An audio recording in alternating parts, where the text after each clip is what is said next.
جی ناظرین، پروگرام میں ایک مرتبہ پھر سے آپ کو کہیں گے خوش آمدید، اور بریک پہ جانے سے قبل نعت رسول مقبول صلی اللہ علیہ وآلہ وسلم پیش کر رہی تھی نور فاطمہ، جزاک اللہ۔ ہم ایک مرتبہ پھر سے گفتگو کی جانب بڑھیں گے۔ تربیت کے حوالے سے ہم بات کریں کہ بچوں کی تربیت سبق آموز اور اسلامی واقعات پر مبنی کس طرح سے کی جا سکتی ہے، کس طرح سے اس کو آسان بنایا جا سکتا ہے، اور والدین کی کیا ذمہ داریاں، اساتذہ کرام کی کیا ذمہ داریاں ہیں، اب ہم ان کے حوالے سے بات کریں گے۔ زبیدہ صاحبہ، جہاں والدین کی ذمہ داریوں کی اور والدین کے کردار کی ہم بات کریں، وہیں اس معاشرے کا بھی ایک اہم رول ہے، اس معاشرے میں رہنے والے افراد کا بھی ایک اہم رول ہے، اور بالخصوص اساتذہ کرام کی جب ہم بات کرتے ہیں تو وہ بھی بچوں کو اس ٹریک پر لے کر آ سکتے ہیں کہ ہماری تعلیمات کیا ہیں، چاہے وہ اسلامی تعلیمات ہوں، چاہے ہماری کلچرل تعلیمات ہوں، چاہے ہمارے سوشل نارمز ہوں، وہ بھی تو بچوں کو ان واقعات کے ذریعے، ان جو ہے سبق آموز کہانیوں کے ذریعے سکھا سکتے ہیں۔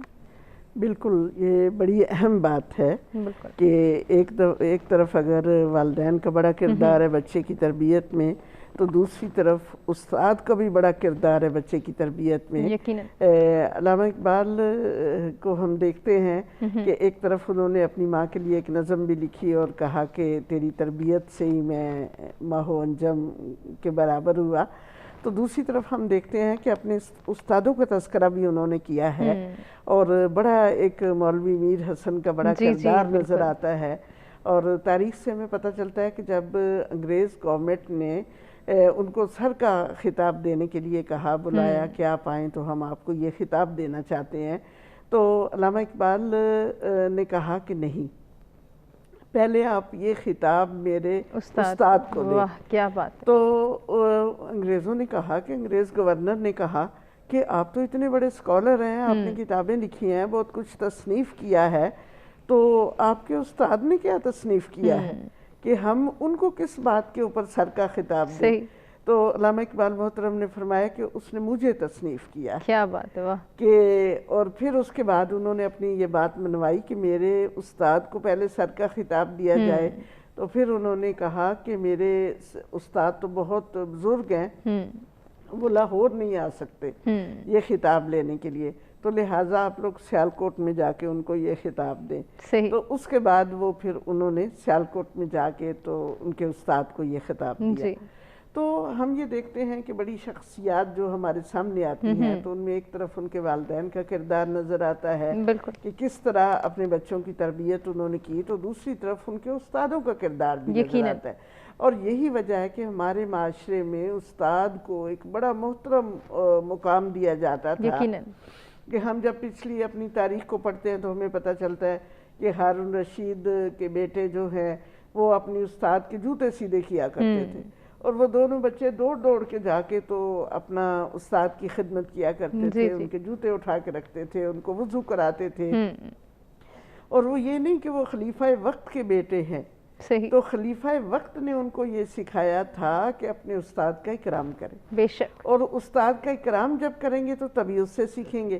ہم اپنے معاشرے کو اگر دیکھتے ہیں تو ایک طرف تو ہمارے معاشرے میں استاد کا اکرام ہی نہیں ہے کہ استاد کو وہ عزت ہی حاصل نہیں ہے، اور دوسری طرف اگر ہم دیکھتے ہیں تو استاد کا رول بھی کوئی بڑا قابل ذکر نہیں ہے، کہ استاد جو ہیں وہ بھی بس پیسے کمانے کی ایک مشین ہے، ان کو بھی صرف اس سے غرض ہے کہ ہم بس یہ کہ اپنا وہ ٹائم پورا کرنا ہے، اور جو کچھ ہم نے پڑھانا ہے وہ پڑھانا ہے، اور تعلیم تو ہوتی ہے لیکن تربیت نہیں ہے۔ یعنی استاد آج کل کے دور میں یہ تو سوچتا ہی نہیں ہے کہ بھئی میرا کام صرف تعلیم دینا نہیں ہے، میرا کام تربیت دینا ہے۔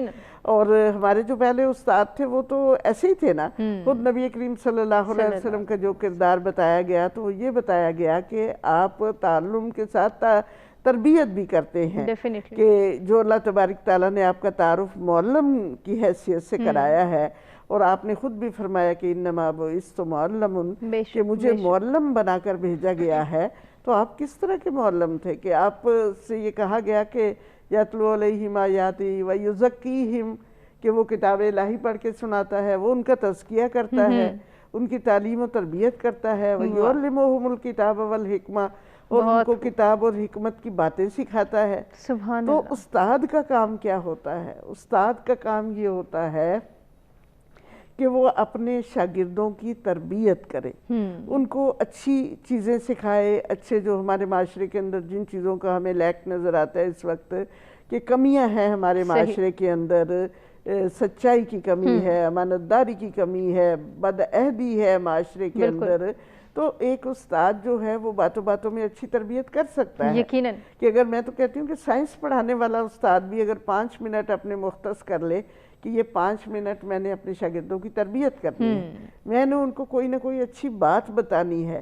اور ہم نے تو زندگی کے اندر یہی دیکھا ہے کہ استاد کی کہی ہوئی بات جو ہے وہ والدین سے بھی زیادہ اہمیت رکھتی ہے. بالکل ایسے ہی ہے کہ بچے اکثر اپنے گھر میں کہیں گے نہیں جی آپ تو ماما کچھ اور کہہ رہی ہیں، تو ہماری تو ٹیچر نے یہ بتایا، یہ بات بتائی تھی، یہ صحیح ہے کہ ٹیچر کا یہ کردار ہے کہ بچے بہت زیادہ عزت بھی کرتے ہیں اپنی ٹیچر جو ہیں ان کی، اور بہت زیادہ ان کی بات کو اہمیت بھی دیتے ہیں.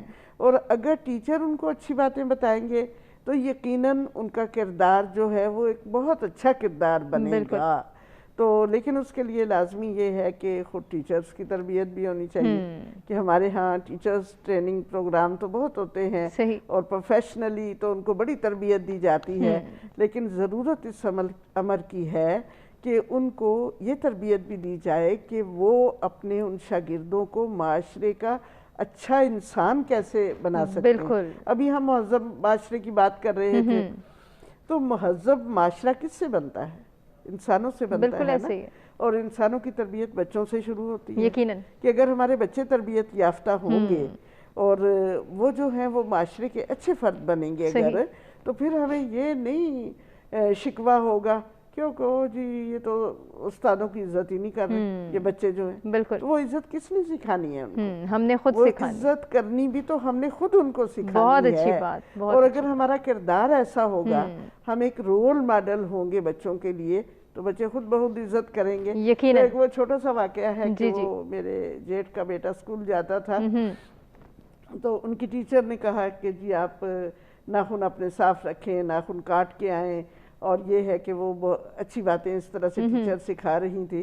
تو اس بچے نے اپنی ٹیچر سے کہا میڈم آپ نے اپنے ناخن تو بڑھائے ہوئے، تو آپ ہمیں ناخن کاٹنے کا کہہ رہی ہیں، کیوں کہہ رہی ہیں؟ تو اس طرح سے یعنی بچے بڑی غور سے دیکھ بھی رہے ہوتے ہیں، بالکل اپنے استادوں کو دیکھ رہے ہوتے ہیں کہ ان کا وہ کیا کر رہے ہیں، جو وہ ہمیں کہہ رہے ہیں آیا وہ خود اپنا رہے ہیں یا نہیں. یہ بڑی اچھی آپ نے بات کی، اس کا تذکرہ خانم نے بھی کیا تھا. خانم کہ ایک ٹیچر کے لیے کتنا ضروری ہے کہ وہ بچوں کی اخلاقی تربیت کرے، جس کے حوالے سے ہم بات کریں ایک معلم ایک ٹیچر اپنی رسپانسبلٹیز کو کیسے پورا کر سکتا ہے؟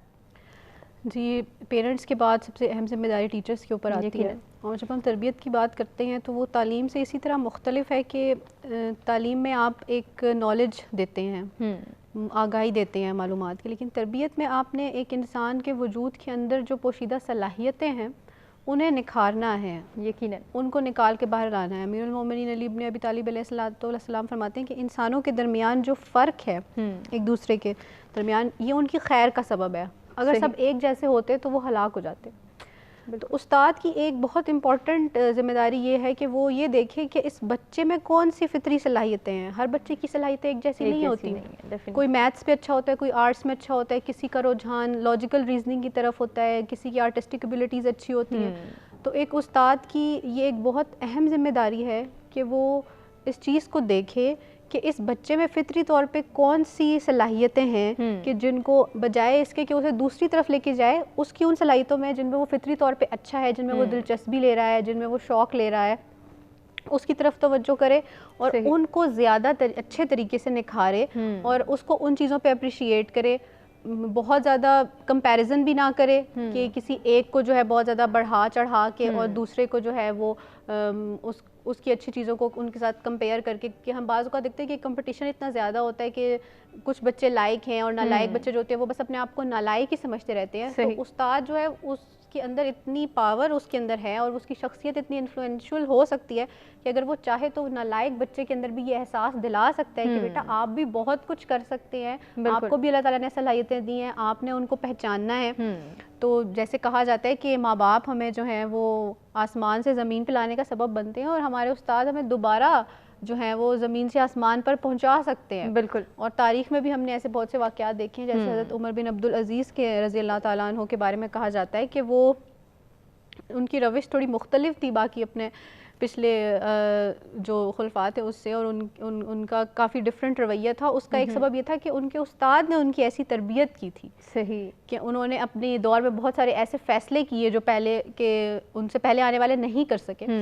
تو یہ ہمیں اس کے اندر بھی نظر آتا ہے، تاریخ میں بھی نظر آتا ہے، اور آج بھی بچے اپنے اساتذہ کرام سے بہت زیادہ متاثر بھی ہوتے ہیں، اور وہ ان کی تربیت میں ایک اہم کردار ادا کر سکتے ہیں. یقیناً حضور پاک صلی اللہ علیہ وآلہ وسلم بھی فرماتے ہیں کہ اپنے بچوں کو وہ کام نہ کہو کہ جو وہ نہیں کر سکتے، جو ان کی طاقت سے باہر ہیں.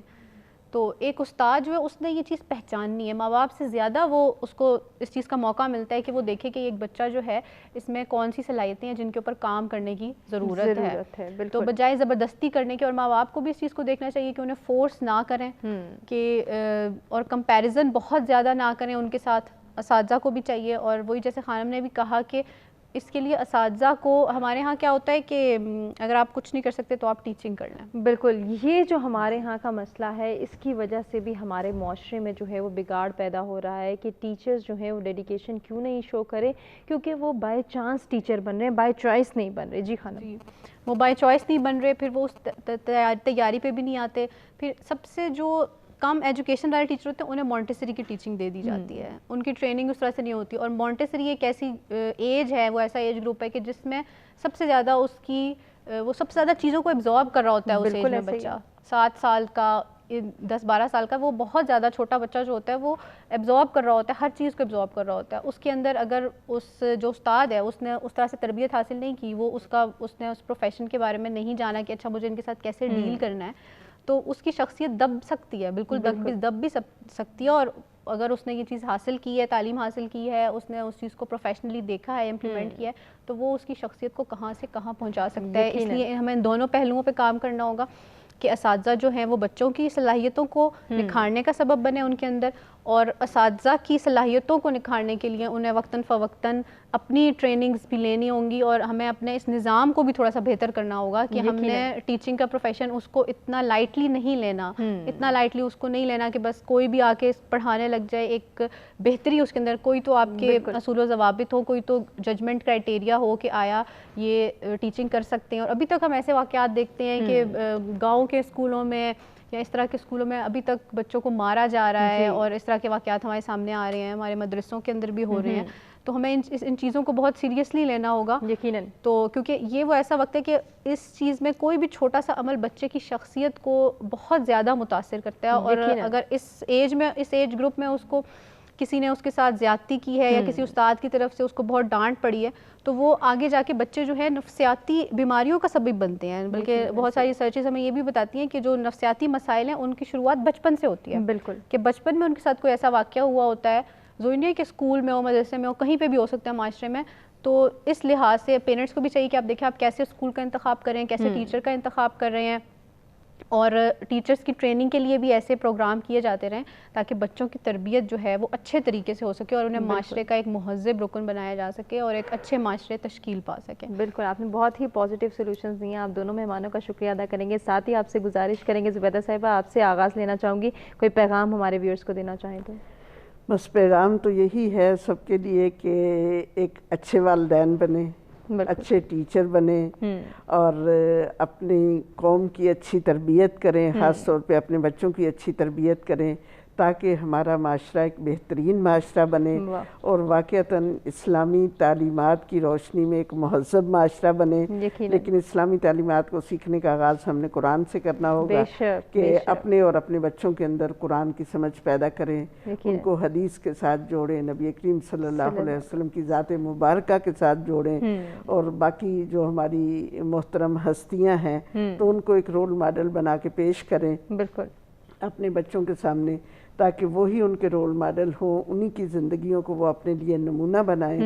تو اس طریقے سے ہمارے افراد ٹھیک ہوں گے تو ہمارا معاشرہ بھی ٹھیک ہوگا اور افراد مہذب ہوں گے تو معاشرہ بھی مہذب بنے گا. تو اللہ تعالیٰ ہمیں توفیق عطا فرمائے کہ ہم اس طریقے سے ایک بتدریج کام کر کے اپنے معاشرے کو اسلامی تعلیمات کی روشنی میں ایک مہذب معاشرہ بنائیں. آمین آمین. بہت خوبصورت پیغام. جی خانم، آپ کا کیا پیغام ہے؟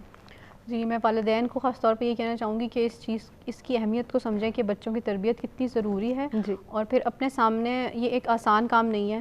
اس کے لیے آپ کو صبر، برداشت، تحمل، بردباری، مستقل مزاجی، ان سب چیزوں کو سامنے رکھنا ہوگا. تو پھر آپ بچوں کی تربیت اور اچھی ایک ماں اور ایک باپ کی حیثیت سے آ سکتے ہیں. اس لیے اگر مشکل ہو ان سب کاموں کو کرتے ہوئے تو اپنے سامنے سیدہ کونین سلام اللہ علیہا کی ذات گرامی کو رکھیں اور ائمہ کی ذات گرامی کو رکھیں، اور سب سے بڑھ کر بہترین اسوہ کامل پیغمبر اکرم صلی اللہ علیہ وآلہ وسلم کی اسوہ کو سامنے رکھیں اور ان کی زندگی سے انسپریشن لیتے رہیں تو مشکلات ہمارے لیے آسان ہو جاتی ہیں. واہ کیا بات ہے، بہت خوبصورت پیغام. آپ دونوں کا ایک مرتبہ پھر سے شکریہ ادا کریں گے. بہت کچھ جو ہے آپ سے سیکھنے کا موقع ملا. امید کرتے ہیں کہ ناظرین آپ کو بھی ہمارا آج کا پروگرام پسند آیا ہوگا، جس میں ہم نے مہذب معاشرے کی تشکیل کے حوالے سے بات کی کہ اسلامی تعلیمات کو فالو کر کے ہم کس طرح سے اپنے معاشرے کو حقیقی معنوں میں ایک مہذب معاشرہ بنا سکتے ہیں، اور اس کے ساتھ ساتھ اپنے بچوں کی تربیت کو کیسے بہتر بنا سکتے ہیں. ان کی تربیت میں وہ تمام سبق آموز کہانیاں، وہ تمام واقعات جو کہ ہماری جاننے کے لیے ضروری ہیں، ہماری دینی تعلیمات کے حوالے سے ہمیں جو ہے وہ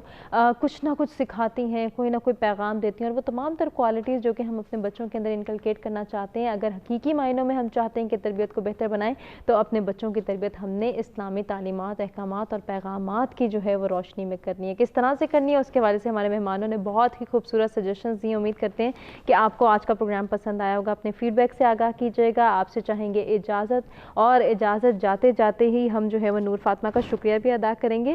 ساتھ ہی ان سے گزارش کریں گے کہ وہ اختتامی کلام بھی پیش کریں. جہاں بھی ہو وہیں سے دو صدا سرکار سنتے ہیں. سرے آئینہ سنتے ہیں، پسے دیوار سنتے ہیں. میرا ہر سانس ان کی آہٹوں کے ساتھ چلتا ہے. میرا ہر سانس ان کی آہٹوں کے ساتھ چلتا ہے. میرے دل کے دھڑکنے کی بھی وہ رفتار سنتے ہیں. میرے دل کے دھڑکنے کی بھی وہ رفتار سنتے ہیں. سرے آئینہ سنتے ہیں، پسے دیوار سنتے ہیں. کھڑے رہتے ہیں اہل تخت بھی دہلیز پر ان کی. کھڑے رہتے ہیں اہل تخت بھی دہلیز پر ان کی. فقیروں کی صدائیں بھی شاہ ابرار سنتے ہیں. فقیروں کی صدائیں بھی شاہ ابرار سنتے ہیں. سرے آئینہ سنتے ہیں، پسے دیوار سنتے ہیں. میں صدقے جاؤں ان کی رحمت للعالمین کے. صدقے